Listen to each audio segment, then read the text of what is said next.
Russian troops fired nearly 40 shells at 3 communities in Sumy Oblast on February 25, the regional military administration reported.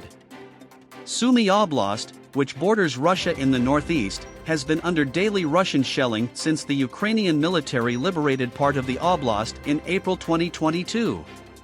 In a Facebook post, the Sumy Oblast military administration said that the Russian military fired 36 shells at the Shalyhynska, Bilopol, and Sveska communities.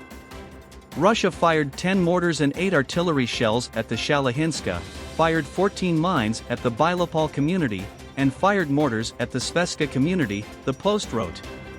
CIA Director Bill Burns confirmed that China is considering sending lethal aid to Russia in its war against Ukraine in an interview with CBS News on February 24.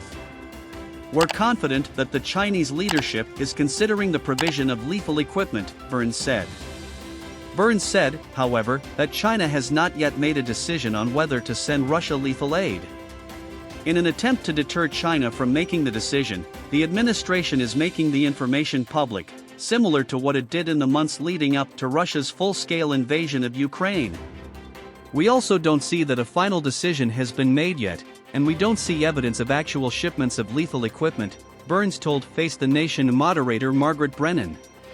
"And that's why, I think, Secretary Blinken and the President have thought it important to make very clear what the consequences of that would be as well."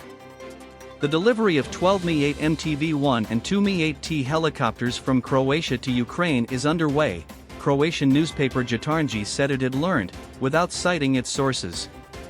As the Croatian government keeps all information on military aid confidential, the news outlet said obtaining official confirmation of the delivery was impossible.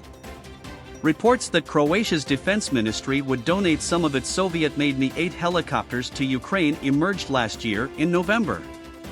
According to the outlet's sources, however, the helicopters are currently being disassembled and prepared for delivery and will be ready for transport in about 10 days.